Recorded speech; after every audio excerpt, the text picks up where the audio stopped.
नारायणं नमस्कृत्यं नरं चैव नरोत्तमं देवीं सरस्वतीं व्यासं ततो जयमुदीरयेत्। व्यासाय विष्णुरूपाय व्यासरूपाय विष्णवे नमो वै ब्रह्मदेवाय वसिष्ठाय नमो नमः। गुरुर्ब्रह्मा गुरुर्विष्णु गुरुर्देवो महेश्वर गुरुर्साक्षात् परब्रह्म तस्मै श्रीगुरवे नमः। भक्तिवक्त भगवन्त गुरु चतुर्नाम बपुएक इनके भगवंदन किए नाशै विघ्नानेक। बोलिए श्री भागवत भगवान की जय। पुराण पुरुषोत्तम भगवान की जय। सतगुरुदेव महाराज की जय। श्रीमद्भागवत ज्ञानमयी गंगा की अवधान करते हुए हम एकादश स्कंद की कथा में हैं। कल तक के प्रसंग में हमने नवयोगेश्वरों का दिव्य संवाद नारद जी वसुदेव जी को सुना रहे थे, जहाँ जनक और ये नवयोगेश्वर के बीच में जो संवाद हुई थी, जहाँ पर जनक जी ने विविध प्रश्न किए थे, जिसमें भागवत धर्म क्या है, आत्मा परमात्मा का स्थिति क्या है, इन सभी की प्राप्ति के लिए क्या उपाय करनी चाहिए, इसी के ही इर्द गिर्द में रह करके उन्होंने विविध प्रश्न किए थे, जिनका हमने चिंतन मनन करते हुए कल की कथा को हमने विराम लिया था। आज की कथा से अब उद्धव गीता से प्रारंभ हो रही है। यहाँ पर देवता भगवान श्री कृष्ण के पास आकर के अपने धाम में पधारने के लिए वो प्रार्थना करते हैं। ये सब चीज उद्धव जी को बाद में पता चल गया।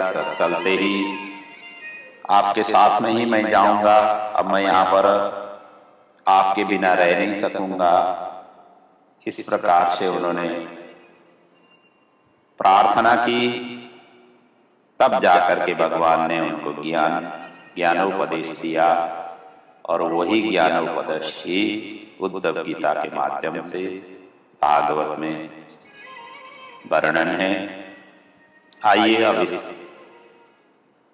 विशाल और बृहत्तम और अद्भुत ज्ञानमयी गीता को हम भी चिंतन मनन करें, आनंद लें। एकादश स्कंद की 6 अध्याय से लेकर 29 अध्याय पर्यंत ये श्री कृष्ण उद्धव संवाद का उपाक्रम है। इसको उद्धव गीता के नाम से कहा जाता है, जाना जाता है। और इसी प्रसंग को सुखदेव जी परीक्षित जी को श्रवण करा रहे हैं, सूत जी सौनक आदि ऋषियों को श्रवण करा रहे हैं। सुखदेव जी कहते हैं, राजन अथ ब्रह्मात्मजैर्देवै प्रजेशै आवृतो व्यगात भव स भूतभव्येशो ययो भूतगणैर्वृत। भगवान श्री कृष्ण को अपने धाम ले जाने के लिए द्वारिका में ब्रह्मादि देवता, सनकादि, शिव, रुद्र, इंद्र, सिद्ध, गंधर्व, किन्नर, यक्ष आदि सब के सब भगवान की दर्शन तथा स्वधाम की प्रार्थना करने के लिए वहां पर पहुंचे। भूत भव्येशो ययो भूतगणैर्वृत। भगवान भोलेनाथ अपने भूतगण के सहित वहां पर पधारे। द्वारिका उपसंजग्मुः सर्वे कृष्ण दिदृक्षवः। भगवान श्री कृष्ण का स्वरूप को देखने के लिए, उनकी दर्शन के लिए और साथ साथ में प्रार्थना के लिए पहुंचे। और जैसे वहां पर पहुंचे, भगवान की दर्शन हुई। दर्शन के पश्चात भगवान को यहाँ पर इन्होंने 13 पद्यों से भगवान की स्तुति गाया है। भगवान की अनेक लीलाओं का यहाँ पर स्मरण किया गया। और मन बुद्धि चित्त सहित 10 इंद्रियों की उपासना स्वरूप 13 श्लोक हैं।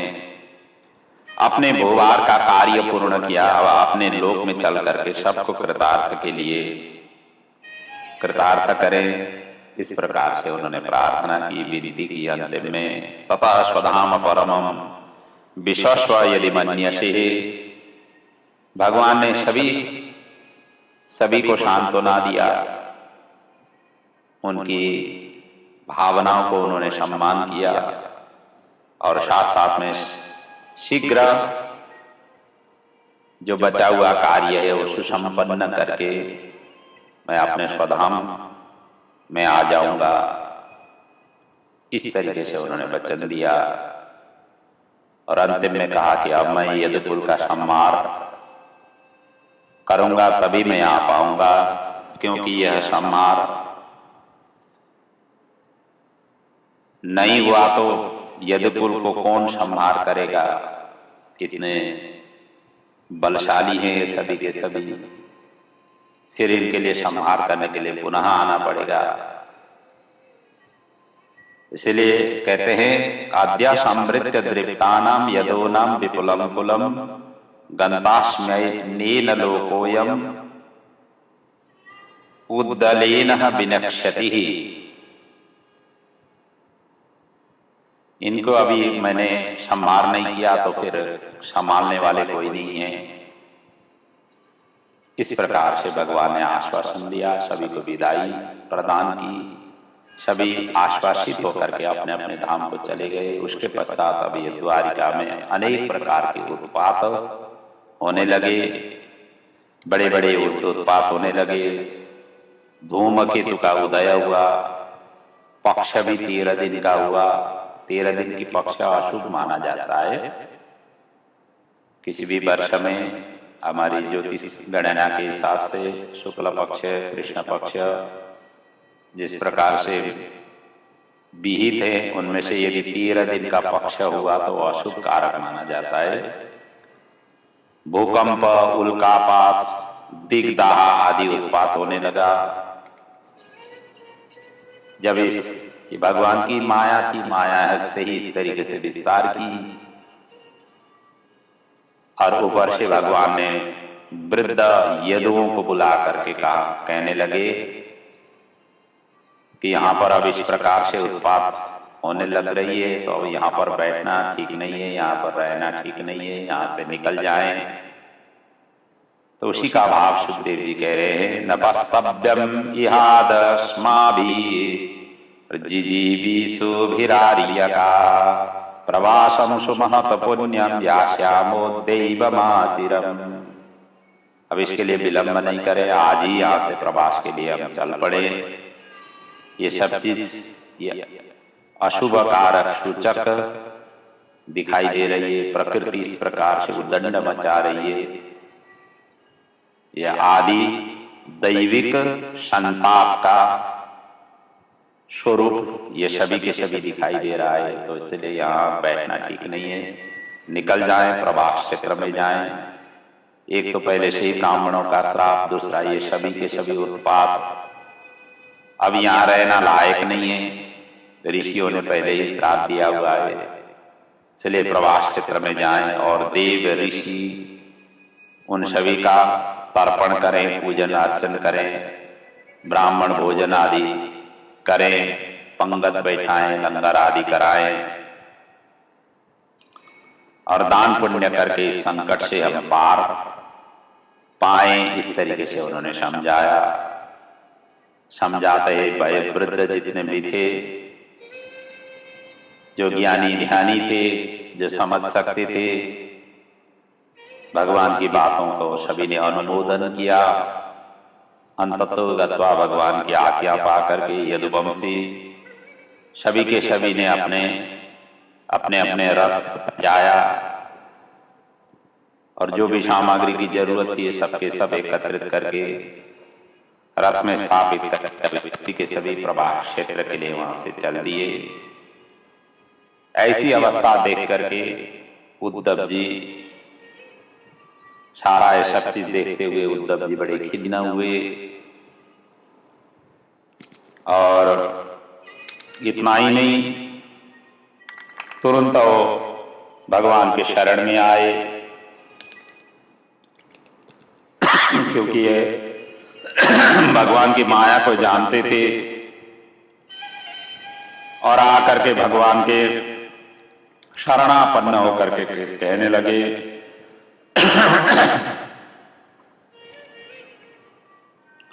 मुझे भी छोड़ करके कहीं ये नहीं जाएं, अर्थात भगवान अकेले ही जाएं, वो उनको पसंद नहीं थी। आधे क्षण को भी भगवान के चरण शरण से मैं अभिन्न हो नहीं सकता हूं, इस प्रकार की उनकी थी। तो इसीलिए उन्होंने आकर के भगवान से कहा, नाहं तवांग्रिकामलं क्षणार्धमपि केशव त्यक्तुं समुत्सयेनाथ स्वधामानयमामपि। एक क्षणार्ध भी मैं आपके बिना रह नहीं पाऊंगा, आप मुझे भी आपके साथ में ही ले चलिए।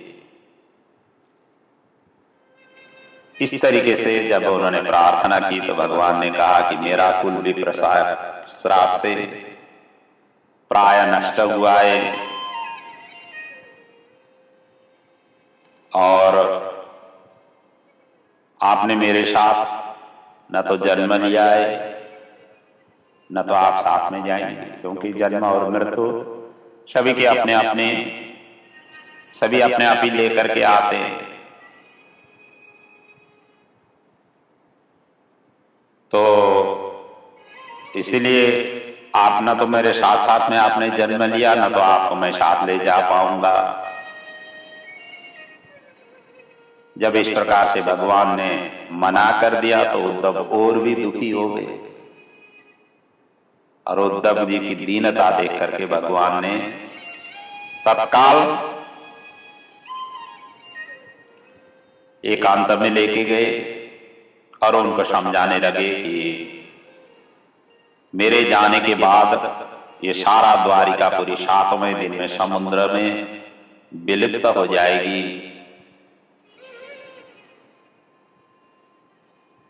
और मैं चाहता हूं कि मैं जैसे जाऊं तो इस धराधाम में आप भी नहीं रहना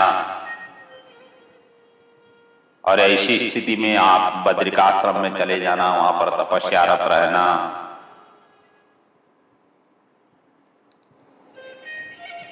और इतना ही नहीं, उसके पश्चात असंग रह करके मेरे ऊपर ही अपना मन इंद्रियों को लगा करके समद्रष्टा बन करके इस धरती पर विचरण करना। ऐसा कहते हुए भगवान ने समझाया। एवं विज्ञापितो राजन भगवान देवकी सुतः एकांतिनम प्रिय भृत्य उद्धवम समवासतः। एकांत में ले जाकर के इस तरीके से समझाया। आगे भगवान कहते हैं, हे उद्धव, ब्रह्मादि देवता मुझे अपने धाम को बुला रहे हैं। वो आकर के उन्होंने स्तुति वंदना प्रार्थना करके चले गए हैं। मैंने जिस कारण अवतार लिया था वो अभी पूरा हुआ है। मेरी कुल भी ब्राह्मण अर्थात ऋषियों के श्राप से दग्ध प्राय हो गया है। आज के 7वें दिन में द्वारिकापुरी समुद्र से ढक जाएगा। समुद्रम सप्तमे स्नेताम पुरीं च प्लावयिष्यति न वस्तव्यम तयेह मया त्यक्ति महीतले। आप भी यहाँ पर नहीं रहना और आप अपने बंधु बांधव का मोह भी त्याग करके मुझ में ही चित्त लगा करके सर्वत्र समदृष्टि रखना। इंद्रिय जन्य सुख माया का प्रपंच है, मुझ में ही मन अर्पण कर करके ध्यान करना। मय्या आवेश्य मनः सम्य समादृक् विचरस्वगाम पश्यन् मदात्मकं विश्वं न विधेयैव वै पुनः। तब जब भगवान ने इस प्रकार से उद्धव से कहा, उद्धव जी कहते हैं, भगवान मैं तो सांसारिक जीव हूं, मुझे सरलता से ज्ञान मार्ग का आप उपदेश करें। आप जिस तरीके से घुमा फिरा करके बात कर रहे हैं वो मुझे सहज रूप से मेरी इस अवस्था में दिमाग में प्रवेश नहीं हो रही। एक तरफ से तो भयावह की स्थिति है, क्योंकि अब 7 दिन में सारा का सारा समुद्र से डुबो देगी। इस तरीके से आप डरा भी रहे हैं और ऊपर से कह रहे हैं कि आप ध्यान करो, ये दोनों विपरीत कैसे हो संभव हो। श्रीमद् भागवत गीता की भी प्राकट्य ऐसी अवस्था में हुई थी। युद्ध के लिए सारा तैयारी, कौरव पांडव दोनों आमने सामने थे। ऐसी स्थिति में श्रीमद् भागवत गीता प्राकट्य हुई। अर्जुन विषाद युक्त थे, उद्विग्न थे, अपने स्वजनों को देख करके उनकी गांडीव हाथों से खिसकता जा रहा था, शरीर कांपने लग गया। बेपथिश्च शरीरे में, शरीर कांप रहा था। तब जाकर के भगवान ने उनको स्थिर बुद्धि बनाया। नष्ट मोह स्मृति लब्ध्वा, अपनी स्मृति में उनको प्रतिस्थापित कर दिया। आज उद्धव की भी यही हाल है। उद्धव देख रहे हैं कि अब भगवान कह रहे हैं कि यह सारा का सारा 7वें दिन में नष्ट होने वाला है, और 7 दिन की बड़ी महत्व है। परीक्षित जी भी यही 7 दिन के ही डर से यहाँ सुखदेव जी के शरणापन्न होकर के भागवत श्रवण कर रहे हैं। हम सभी ये 7 दिनों की चक्कर लगा रहे हैं। 7 दिन में ही संसार से छोड़ करके जाना है, और 7 दिन में ही जो कुछ भी होना है हो जाता है।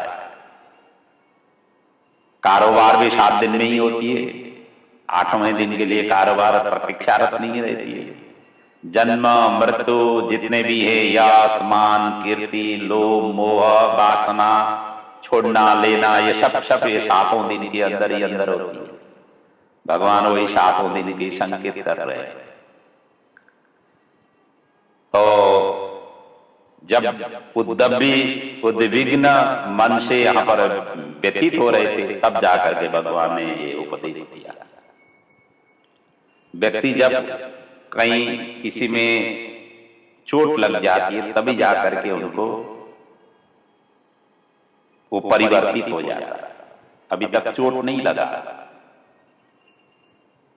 शरीर में भी कहीं किधर से किसी से आक्रमण हुआ, तब जाकर के शरीर को पता लग जाता। कहीं ठेस लगी, कहीं किसी कांटा आकर के चुभ गया, तभी पता चल जाता। इसलिए यहाँ पर उद्धव को लगा। तो भगवान ने कहा कि ठीक है, इस विषय में मैं एक प्राचीन इतिहास सुनाता हूं, जो यदु और अवधूत दत्तात्रेय का संवाद है। ऐसा कहते हुए,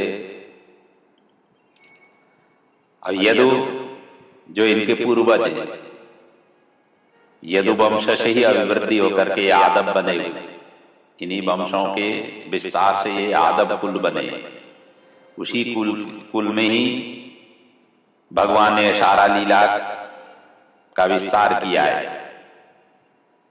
तो हमारे जो पूर्वज यदु हुए हैं, उनके बीच में जो दत्तात्रेय है, इनके बीच का जो संवाद है, इनकी विषय को मैं श्रवण कराता हूं। ऐसा कहते हुए उद्धव जी ने भी, मतलब भगवान ने भी उद्धव जी को इन अवधूतों उपाख्यान के विषय में यहां से आगे वर्णन कर रहे हैं। सुखदेव जी उसी को यहाँ पर वर्णन करते हैं। अत्राप्यु उदाहरन्तीमाम इतिहासम पुरातनम अवधूतस्य संवादम यदुर मिति तेजसे।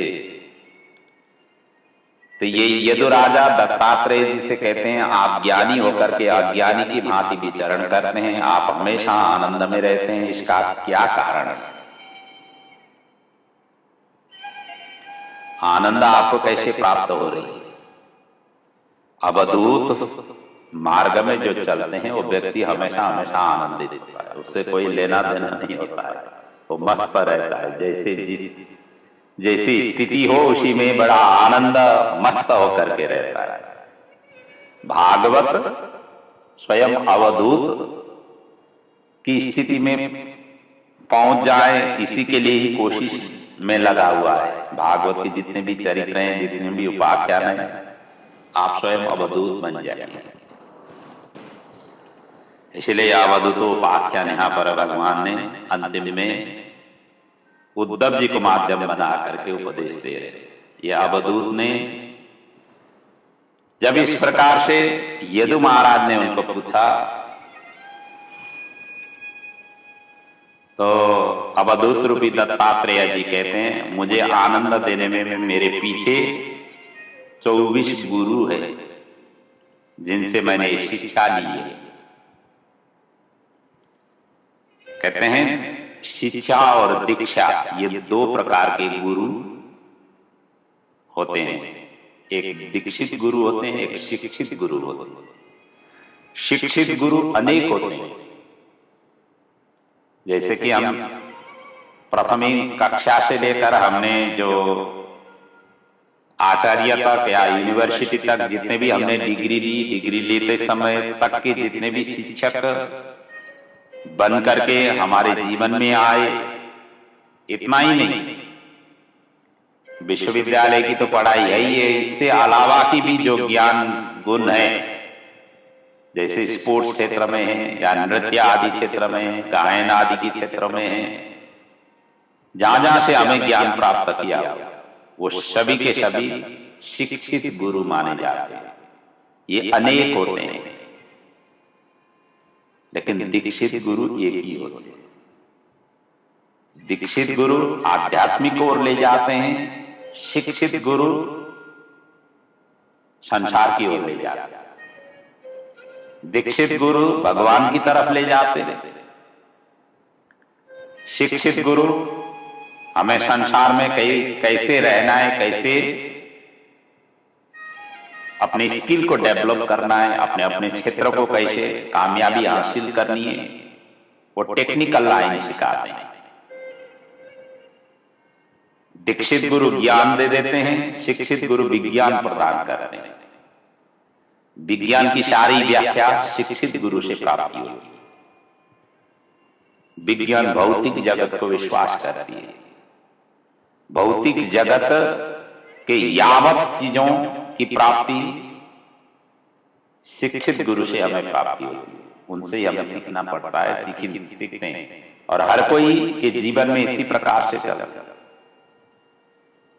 जितने भी जो आज टेक्निकल लाइन में जो आगे बढ़े हुए हैं और जो बढ़ रहे हैं, जो बढ़ेंगे, ये सभी के सभी शिक्षित गुरु से ज्ञान प्राप्त करके आगे बढ़ रहे हैं। और दीक्षित गुरु भगवान की ओर ले जाते हैं। उनको दुनियादारी से कोई फर्क नहीं। जैसे सुखदेव जी है, ये दीक्षित गुरु। जितने भी प्रसंग यहाँ पर वर्णन कर रहे हैं इधर परीक्षित जी को, सारा का सारा वो मोड़ रहे हैं। संसार को छोड़ो, प्रभु की तरफ लग जाओ। उनकी दिशा बदलने की कोशिश कर रहे।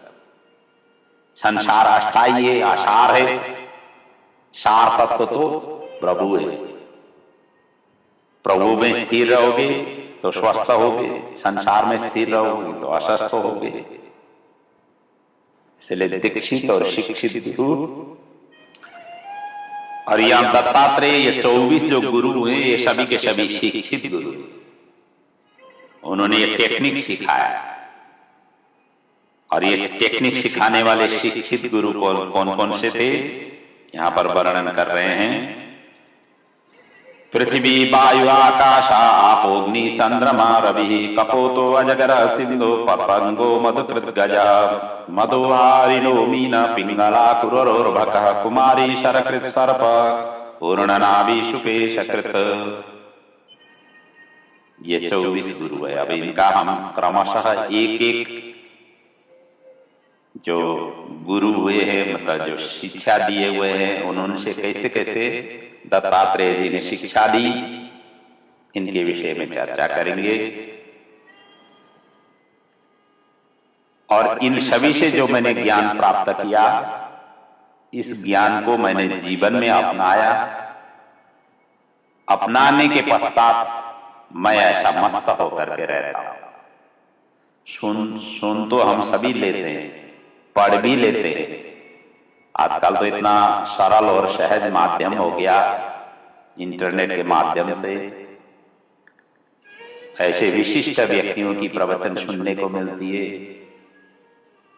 जिनके वाणी में इतना गंभीरता होती है, जिनके वाणी में इतना प्रभु के अंग संगों की, प्रभु की साक्षात्कार करने की इतना सुदृढ़ और सबल उनकी वाणी रहती है, जब तक सुनते हैं हमें भी आनंद आती है, जैसे बंद किया फिर संसार आ जाती है, समस्या यहीं पर अटक जाती है, वहीं के वहीं रह जाते हैं, क्योंकि उसको हमने जीवन में अपनाते नहीं है। एक कान से सुन लिया, दूसरे कान से निकाल देते। यही मुसीबत है। लेकिन यहाँ दत्तात्रेय जी ने ऐसे नहीं किया, उनसे ज्ञान लिया तो उनको अपने जीवन में उतारा, और जिन्होंने जीवन में उतारा उसी का ही कल्याण हो जाता है। सुनने और पढ़ने से कल्याण नहीं होगा, कल्याण तो उसी को होता है जो उतारता है, जो उसको प्रैक्टिकल व्यवहार में उतारता है। दवाई के नाम सुनने से आपकी रोग ठीक नहीं होगी, वो दवाई खानी पड़ेगी तब जाकर के आपकी रोग ठीक होगी।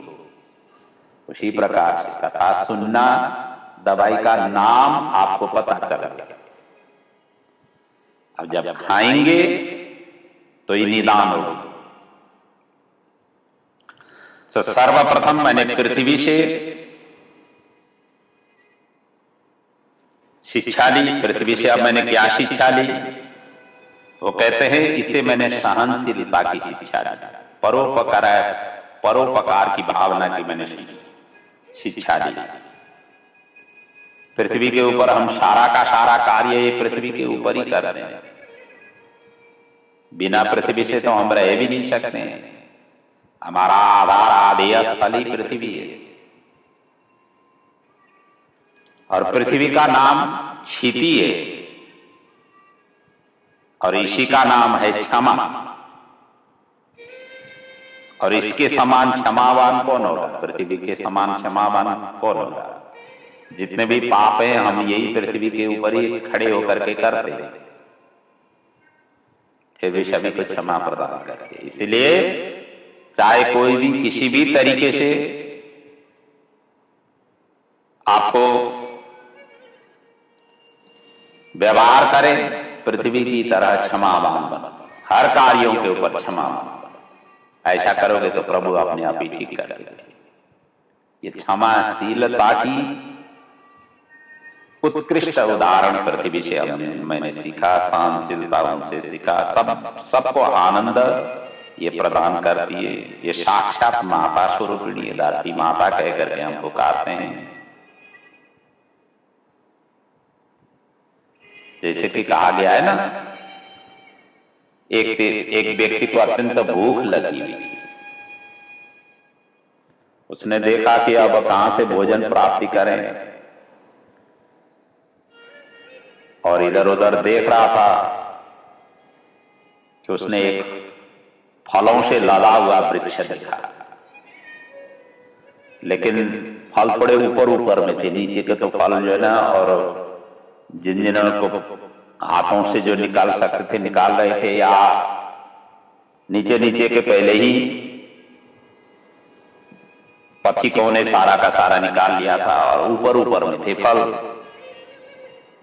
और ऊपर ऊपर में जाने की इनके जो है ना चढ़ाई करना भी थोड़ा मुश्किल था वो वृक्ष में, लेकिन फल दिखाई दिया तो उन्होंने सोचा कि अब इसको पत्थर मार मार करके फल गिराऊं फिर ले लूं, अपने भूख की शांत करूं। इसीलिए पत्थर मारने शुरू किया,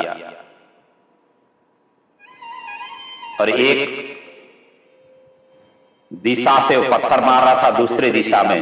पत्थर तो ऐसे ही होती है वृक्ष में, आप वृक्ष में जब आप पत्थर मारोगे तो अपनी तरफ थोड़ी आता है, वो तो दूसरी तरफ चला जाता है। और दूसरी तरफ रास्ता था, और कई बार जो है पत्थर जाकर के रास्ते में गिरते थे। इसी क्रम में क्या हुआ, तो वहां उस क्षेत्र के जो राजा थे, जो विशिष्ट व्यक्ति थे, तो वो जा रहे थे।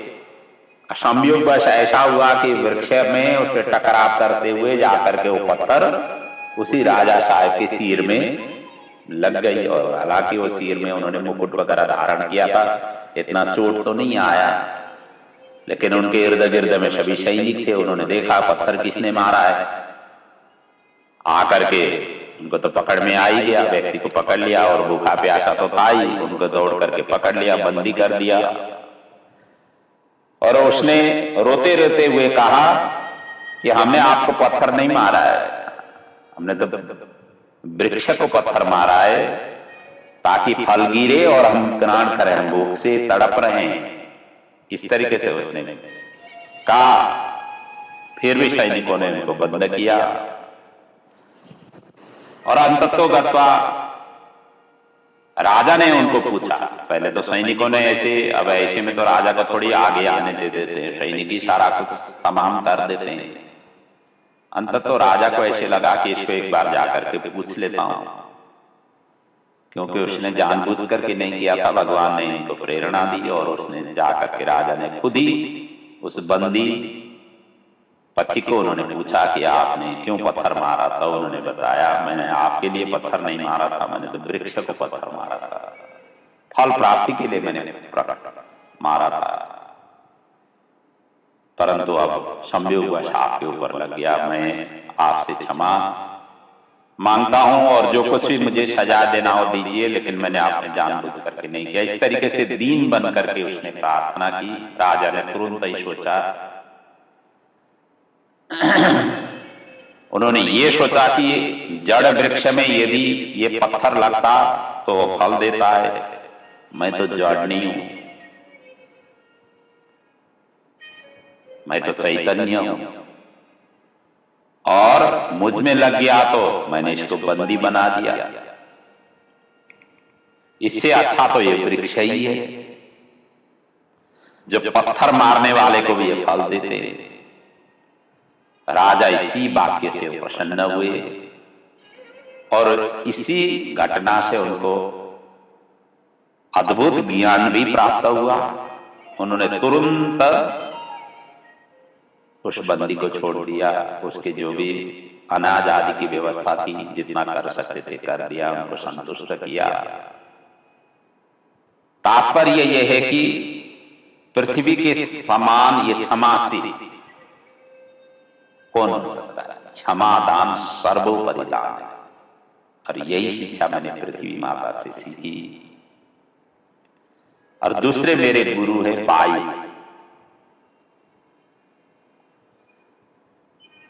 अब वायु से मैंने क्या सीखा, संतोष और निसंगता। एक तो संतोष, दूसरा निसंगता, किसी के संग लेकर के नहीं चलता। और योगी को निसंग होकर के चलना चाहिए, भोगी संग लेकर के चलता है। फर्क इतना है, भोगी निसंग रह नहीं सकता है, उसको संग चाहिए, इर्द गिर्द में दो चार जने चाहिए उसको। छोटी मोटी कार्य भी करनी हो, दो चार जने को इकट्ठा करके ही करने की वो लगा रहता है, क्योंकि वो निसंग रह नहीं सकता है। भोगी इस प्रकार से चलते हैं, लेकिन योगी को निसंग रहना चाहिए। जितना संग होगा उतना झंझट है, फिर उस प्राप्ति के लिए बाधक है, साधक नहीं होंगे सभी के सभी। सभी की समस्या, उनके पीछे लगो, उनकी बातें सुनो, उनके अनुरूप चलो, ये तरह तरह के झंझट उसके अंदर में आ जाए, तो ऐसी व्यक्ति की फिर कल्याण नहीं होती, वो तो भोग में ही फंसा रहेगा, योग की ओर जा ही नहीं सकता है। वायु से मैंने यही सीखा। तो इतना ही नहीं, दुर्गंध हो या सुगंध हो, वायु समरूप से विचरण करती है, किसी को विभेद नहीं करती। चाहे दुर्गंध हो चाहे सुगंध हो, असंग रह करके विहार करती है। संत को भी, जो साधक पथ में जा चल रहे हैं, उनको भी असंग होकर के विचरण करना चाहिए। केवल प्राण रक्षार्थ वायु को ग्रहण किया जाता है, उनको संग्रह नहीं किया जाता है। इसलिए वायु से मैंने इस प्रकार की शिक्षा ली। तीसरे मेरे गुरु हुए हैं आकाश। इससे मैंने असंगता सीखा, क्योंकि आकाश हमेशा हमेशा असंग रहता है। आत्मा और ईश्वर आकाश के सदृश है, वो असंग है विशाल है, असंग है। आत्मा तत्व भी अद्भुत तत्व है। घटाकाश महाकाश में परिणत हो जाता है, और ईश्वर और आत्मा का वही स्वरूप है जो आकाश का है। अनादि है, अनंत है। यह आत्मा भी अनादि है, अनंत है। ईश्वर भी अनादि है, अनंत है। और यही मैंने आकाश से शिक्षा ली। तीसरा, चौथा गुरु मैंने जल, मेरे गुरु ये जल हुए। कहते हैं जल से मैंने क्या सीखा?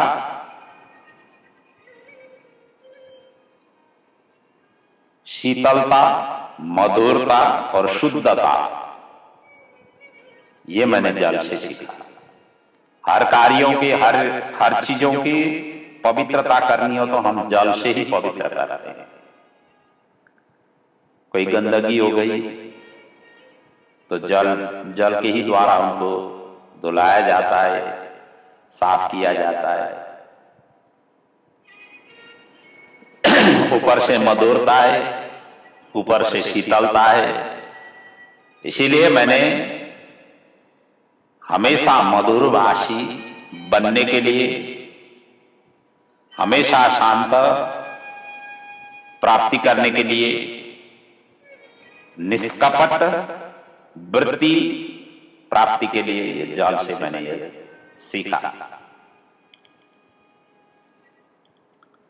और आगे जाकर के कहते हैं पांचवें मेरे गुरु हुए अग्नि। अग्नि का स्वरूप क्या है? अग्नि के ऊपर में जो कुछ भी डाल दो, कच्चा डालो कि पका हुआ डालो कि सारा का सारा भस्म कर दे। ये सर्वभक्षी है। मां जगदम्बिका ने सर्वभक्षी होने का श्राप दिया है शिव पुराण में। पहले अग्नि सर्वभक्षी नहीं होती थी, केवल हविष्य अन्न को ही ग्रहण करती थी। अग्नि का ये स्वरूप था। मां भगवती ने श्राप दे दिया। जब कुमार की जन्म हुई उस प्रसंग में जगदम्बिका ने यह श्राप दिया है। एकांत वन में विचरण कर रहे थे मां पार्वती के साथ में। देवता जाकर के उनकी प्रार्थना करने लगे। भगवान भोलेनाथ उसी समय बाहर आए। इन सभी देवताओं की प्रार्थना देखते देखते ही उनका अमोघ वीर्य स्खलित होगा। स्खलित होते ही अग्नि ने कबूतर का रूप धारण करके उस वीर्य को अपने चोंच उसने ग्रहण किया, और पेट में जाते ही सारा का सारा, उसमें अंदर तो गर्भ रहा कि पेट में जाते ही अमोघ वीर्य था, वो गर्भ रहा अग्नि को। और इधर देवताओं की जो भी आहुति दिया जाता था वो आहुति अब अग्नि के माध्यम से देवताओं तक पहुंचती थी। और अग्नि को जैसे आहुति दी, सभी के सभी देवता, जिन जिन देवताओं के लिए मंत्रों के आह्वान करके दिया जाता था और अग्नि उनको भक्षण कर देती थी, उन देवताओं का भी गर्भ रहा। इस तरीके से विचित्र हुई। फिर अंततो गत्वा शिव जी के ही शरणापन्न हुए। भगवान शिव जी ने कहा कि सभी बमन करो। बमन कर दिया। बमन करते हुए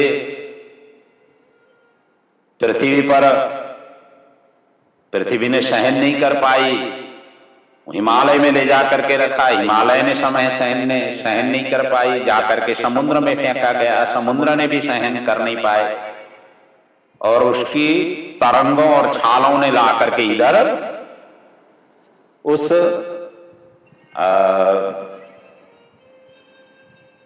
वीर्य को इधर किनारे में ला करके स्थापित किया, वहां पर शरक खंडों में जाकर के बालक के रूप में उत्पन्न हुए। ऐसे है स्कंद की प्राकट्य की इतिहास। वहां शिव पुराण में इसका विस्तृत वर्णन है। कुमार खंड के अंतर्गत जहां पर गणेश जी और स्कंद की जो प्राकट्य का वर्णन है, वहां ऐसा विचित्र वर्णन है। तो अग्नि क्या है कि फिर वहीं पर जाकर के मां पार्वती को पता लगा कि अग्नि ने कबूतर का रूप धारण करके जब इसको ग्रहण किया हुआ है तो उनको सर्वभक्षी होने का वहीं पर श्राप दे दिया। तब से जाकर के अग्नि देवता हर चीज अग्नि में जो भी डाले सारा का सारा भस्म कर देना उनका स्वभाव बन गया। तो इनसे मैंने यही सर्वभक्षी होकर के भी किसी की दोष और गुण ये ग्रहण नहीं कर, कौन ठीक है कौन गलत है इसका विभेद नहीं कर। अग्नि कभी भी विभेद नहीं करता है, वो कहां से आया कैसे आया वो विभेद नहीं करता। सभी जो भी आया सभी का सभी भक्षण उन्होंने कर दिया, राख कर दिया। इसलिए विवेक ही अग्नि है। किसी के प्रति कुभाव या शुभाव ये कभी भी अग्नि सोचती नहीं है। तो विवेक अग्नि से ही उसे दग्ध कर डालना चाहिए। यही शिक्षा मैंने अग्नि नारायण से सीखा, ये बता रहे हैं। आगे जाकर के कहते हैं छठवें मेरे गुरु हुए चंद्रमा।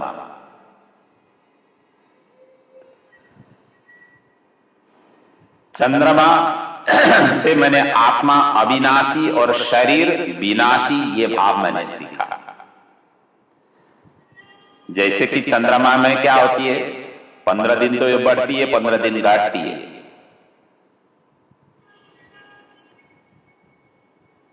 और वैसे ही शरीर में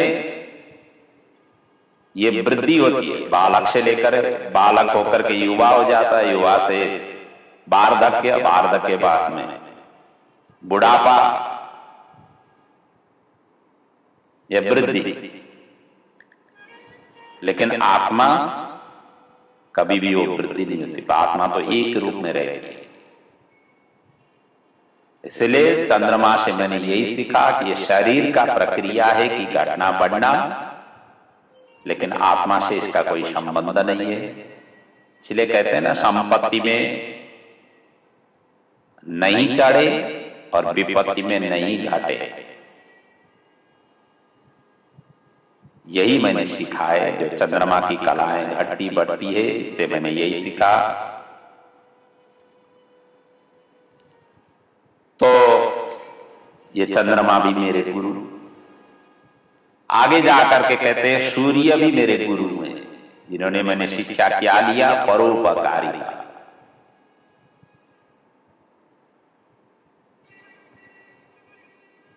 सवितः गोभिः रसं भुक्तेः।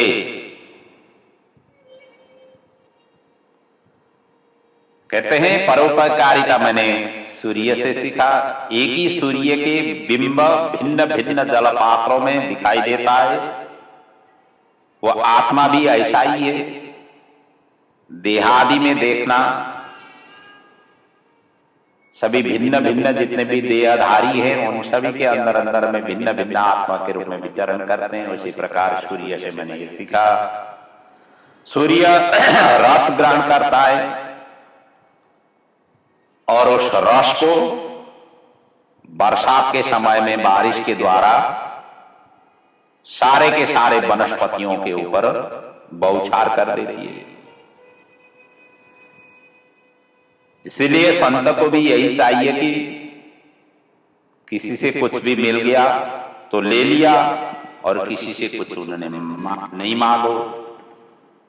सूर्य की भांति ही रहे, कभी किसी से मांगो नहीं, जो मिल गया ले लो, नहीं मिला तो भी कोई नहीं, असंग रहो, निसंग रहो। यही मैंने शिक्षा सूर्य नारायण से लिया। आगे जाकर के मेरी शिक्षा गुरु और भी हैं। कहते हैं कपोत, जिसको कहते हैं कबूतर। इसे अनासक्ति होने की भावना मैंने सीखा।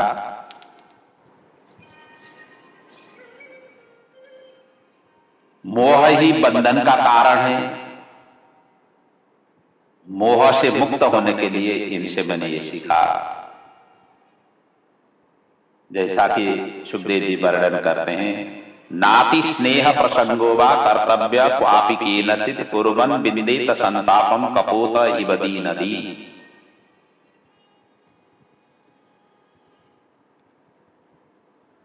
कहते हैं पत्नी और पुत्र का आसक्ति के कारण लालन पालन की चिंता से ब्याह के जाल में फंस करके जैसा ये घटना घटित हुई, उसी प्रकार पत्नी पुत्र आदि के लिए शोक नहीं करें, मोह नहीं करें, उनके लिए नहीं रोए और अपने लिए रोए। कोई किसी का नहीं, और नहीं होगा फिर क्यों का आसक्ति हो जाए। हुआ क्या है कि एक बहेलिया ने जाल में फंसा दिया कबूतर को, तो उसके छोटे छोटे बच्चे जाल में फंस गए।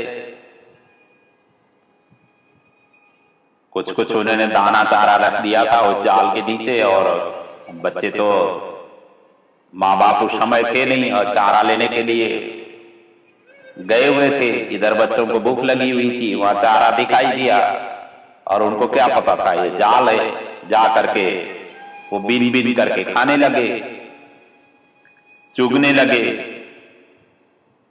और छोटे छोटे बच्चे तो वहां पर फंस गए। जब कबूतर और कबूतरी आकर के लौटे तो अपने बच्चों को जाल के उसमें चक्कर में फंसे हुए दिखाई दिया, तो कबूतर रोने लगी।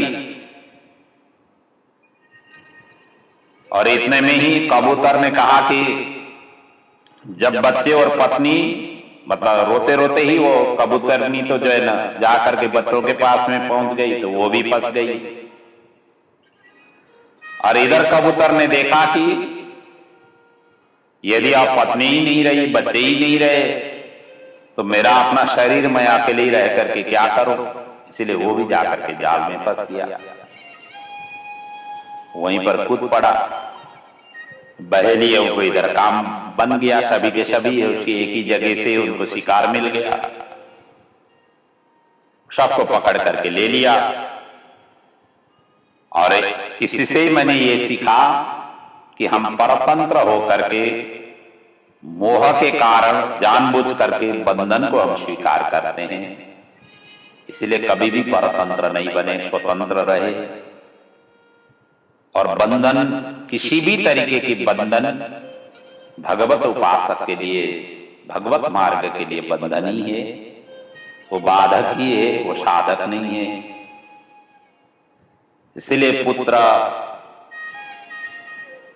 की वासना, पुत्रैषणा, वित्तैषणा और शिष्यैषणा, अनेक प्रकार की ईषणा होती है। इन सभी ईषणाओं को तिलांजलि देकर के निसंग रहो, अनासक्त रहो। आसक्ति ही बंधन का कारण है, वही प्रभु प्राप्ति के लिए मार्ग का अवरोधक है। इसलिए मैंने वही ये कबूतर से सीखा। मनुष्य जीवन तो वैसे भी साधना के लिए है। देह गेह की आसक्ति, इंद्रिय तृप्ति एवं कुटुंब भरण पोषण करने के लिए नहीं है। अनासक्त ही भरण पोषण करो। हम अतिथि हैं इस घर के, इस भावना से सभी के साथ विचरण करो, व्यवहार करो। यही शिक्षा मैंने कपूत से ले लिया, कबूतर से ले लिया। आगे जाकर के दत्तात्रेय जी आगे कहते हैं, नववें गुरु हमारे अजगर हुए। अजगर से हमने ये शिक्षा ली। अजगर का स्वभाव क्या है कि वो उसका शरीर इतना भारी होता है, वो कहीं चल फिर नहीं सकता है। एक ही जगह में बैठ करके दूर दूर के जीव जीवांतु को जो भी भक्षण करना हो अपने श्वास प्रश्वास के माध्यम से खींच करके अपने उदर में ले आता है। इससे मैंने क्या सीखा? प्रारब्ध अनुसार जो मिले उसमें संतुष्ट रहना। जो भगवान ने दिया हुआ है वो तो हमें प्राप्त होगी, और जो नहीं दिया हुआ है उसके लिए अपने टेंशन लेकर के उद्विग्न होकर के नहीं चले। जैसे अजगर एक ही जगह में बैठ करके बिना मांगे बिना इच्छा किए स्वयं अनायासी जो मिला उसे से ही वो तृप्ति रहे। उसमें यही तृप्ति की भावना, एक ही जगह रह करके जैसे उनको प्राप्ति हो जाती है, किसी के साथ में बिना मांगे बिना इच्छा किए। और हमें भी ये संसार में चलते समय इसी तरीके से चलना चाहिए। प्रारब्ध अनुसार जो भी मिले, हमने जो लिख करके ले आए, सबने अपने अपने छठवें दिन में आकर के भावी विधाता ने लिख देते हैं। जैसे कि सुदामा की हमने चरित्र सुना था ना, छायाश्री लिखा हुआ था विधाता ने, श्री की छाया हो। जब द्वारिका में आए भगवान से मिलने, जब विदाई कर रहे थे, तिलक किया, उस समय भगवान ने अपने ही सखा को ललाट में देखा तो छायाश्री लिखा हुआ। तिलक करते समय भगवान ने यक्षश्री का उन्होंने तिलक कर दिया। तो यक्ष के समान श्री अर्थात लक्ष्मी से सुसंपन्न हो। और एक कहावत भी है, बड़ा प्रसिद्ध दोहा है अजगर के विषय में। अजगर करे न चाकरी, पंक्षी करे न काम, दासम मलुका कहे गए सबके दातारा। मलुक दास जी बड़े सिद्ध महापुरुष हुए हैं। इनकी कई ऐसी रचनाएं हैं, कई ऐसे दोहा हैं। मलुक जी की जो साहित्य है, भक्तमाल ग्रंथ में उनकी विस्तृत वर्णन हमें मिलती है। तो ऐसे विरक्त शिरोमणि हुए हैं, उनकी जीवन की अनुभव है। उन्होंने ऐसे कई सूक्ति लिखे हुए हैं। जैसे कबीर जी की सूक्ति काफी प्रसिद्ध है, काफी मशहूर है। उसी प्रकार यहाँ पर कहते हैं अजगर करे न चाकरी, पंक्षी करे न काम। अजगर कभी किसी की चाकरी करते हुए नहीं चलता है, किसी के पीछे नहीं लगता है। पीछे लगने का अर्थ होता है कि आपका समय बर्बाद कर रहे हैं। कुछ पाने के लिए ही तो पीछे लगते हैं। जब किसी से पाना ही नहीं है तो पीछे लगने की क्या जरूरत पड़ेगी? जिनकी पाने की अभिलाषा है वही पीछे लगता है। जिनको पाना नहीं पाना, मिले ठीक है, नहीं मिले तो भी ठीक। जो इस तरीके से चलता है, विचरण करता है, उससे कोई फर्क नहीं पड़ता है। किसी के पीछे लगने की उसको जरूरत नहीं है। लगना है तो प्रभु के पीछे लगेगा वो।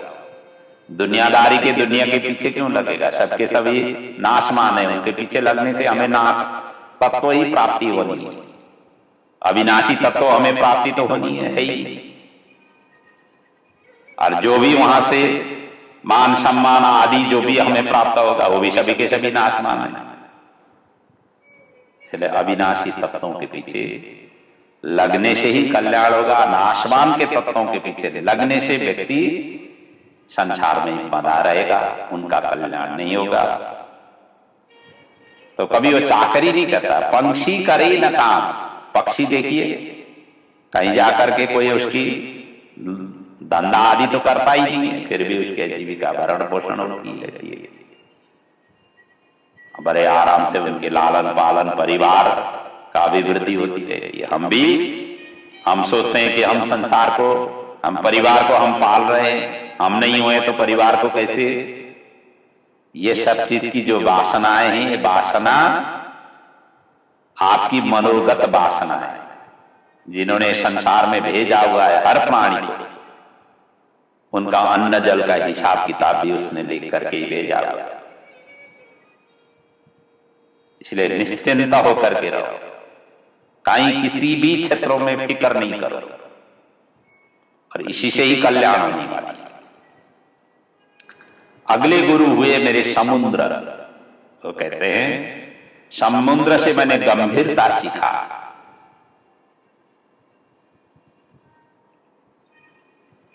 तो इतना ही नहीं, वर्षा हो या हेमंत, कोई भी ऋतु हो, समुद्र कभी घटता नहीं है, कभी बढ़ता नहीं है, तो एक ही स्वरूप में रहता है। वैसे भी शोक, हर्ष, ये सभी से ये करने से कोई फायदा नहीं।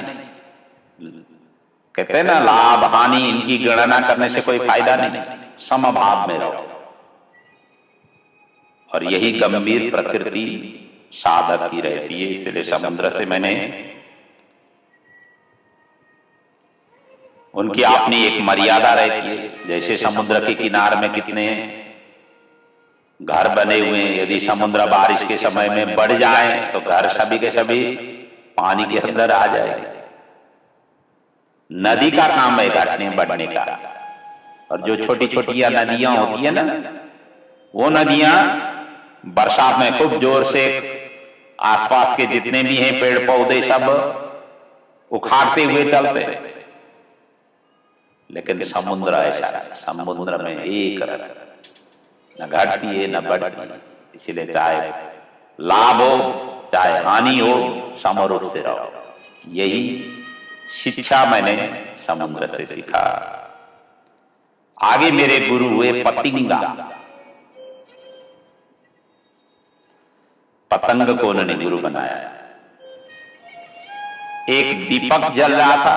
पतिंगा का काम क्या है? जो छोटी छोटियां जो उड़ती है ना पतिंग, आप कोई ज्योत जगा दे तो वहां आकर के उसकी प्राप्ति के लिए, उसकी रसास्वादन के लिए वह आकर के उस ज्योत के पास में आकर के फंस जाती है और वहीं पर मर जाती है। उस रूप को देख करके वो आसक्ति के भाव से आकर के फंस जाती है। इसलिए आसक्ति नहीं बने। जैसे अग्नि में मोहित हो पतंगा, पतंगा उसमें अग्नि में मोहित हो जाता है और अंततोगत्वा जैसे अग्नि में आया। अग्नि का तो काम ही सर्वभक्षी है, जैसे कि अभी अभी हमने चिंतन किया था। इसलिए संसार में सुवर्ण, आभूषण, वस्त्र, द्रव्य ये आसक्ति के रूप के लिए हैं। इनकी सर्वथा त्याग करो। इनके प्रति डी अटैचमेंट रखो। मिल गया पहन लो, नहीं मिला कोई नहीं। कई भक्तों की ऐसी होती है इच्छाएं, उन्होंने पहन लिया तो हम भी उसी तरीके के पहने। अब उसके लिए सिर दर्द करे, साधना तो छूटी जाएगी नहीं। जब किसी की प्राप्ति के अपने पास में नहीं हो और दूसरे को देख करके जब लालायित हो जाए तो जब तक नहीं मिले तब तक तो अपना आसक्ति उधर की ही तरफ मोड़ी, प्रभु की तरफ तो होगी ही नहीं। ये समय ही बर्बादी है। मिल गया ठीक है, नहीं मिला तो भी ठीक है। यदि आसक्तवान बन गए तो पतंग की तरह हमें फंसनी पड़ेगी। इसलिए सर्वथा से त्याग करना चाहिए। यही शिक्षा मैंने पतंग से दिया। आगे मेरे गुरु हुए भ्रमर। भ्रमर क्या है? गंध से आसक्तिवान होता है। जैसे पतंग रूप से आसक्तिवान और भ्रमर गंध।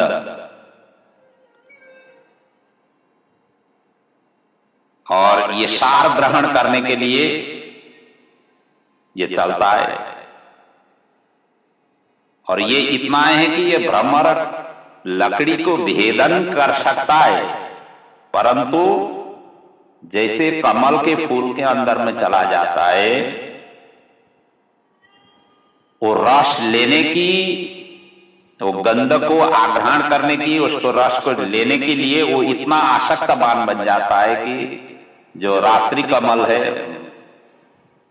जो कई ऐसे कमल होते हैं रात्रि के कालीन समय में वो अपने आप ही बंद हो जाते हैं और जैसे सूर्य निकले तो खिलने लग जाते हैं। ऐसे कमलों के अंदर में चला जाता है। उसको रात आया भी पता ही नहीं चलता है, सूर्य छिप गया पता ही नहीं चलता है। रस के आनंद में, वो गंधकी आनंद में इतना मग्न हो जाता है, अंततोगत्वा रात भर वो कमल बंद हो जाती है, श्वास प्रश्वास ले नहीं पाता है, अंततोगत्वा वहीं पर उसका शरीर शांत हो जाता है। इसलिए संसार ही ये कमल है, जीवात्मा ही भ्रमर है, सुगंध ही विषय वासना है। इसलिए इससे दूर रहो, विषय वासना से दूर रहो। ये भ्रमर रूपी जीवात्मा को इतना आसक्तवान नहीं बनाओ, विषय वासनाओं का इतना आसक्तवान नहीं बनाओ। यदि आसक्तवान बनाओगे तो फंस जाओगे संसार में। ये शिक्षा मैंने भ्रमर से ले लिया। तो आज का प्रसंग हम इस विषय वासना, हम भी उनके प्रति हमारा भी आसक्ति नहीं हो, इसी भावना के साथ आज की कथा को यहाँ पर विराम ले रहा हूं। पुनः आगे की जितने भी, यहाँ तक 12 गुरुओं की हमने चिंतन मनन किया, बाकी रहे हुए 12 गुरुओं की चिंतन मनन अगले पड़ाव में पुनः करेंगे। श्रीमद् भागवत की इस ज्ञानमयी गंगा से आपके जीवन में सभी प्रकार की तरक्की रहे, सुख रहे, शांति रहे, समृद्धि रहे, ऐश्वर्य रहे। यही भागवत भगवान के चरणों में वंदन प्रार्थना सहित आज की वाणी को मैं विराम ले रहा हूँ। ओम पूर्णमदः पूर्णमिदं पूर्णात् पूर्णमुदच्यते पूर्णस्य पूर्णमादाय पूर्णमेवावशिष्यते। बोलिए श्री भागवत भगवान की जय, पुराण पुरुषोत्तम भगवान की जय, सद्गुरुदेव महाराज की जय।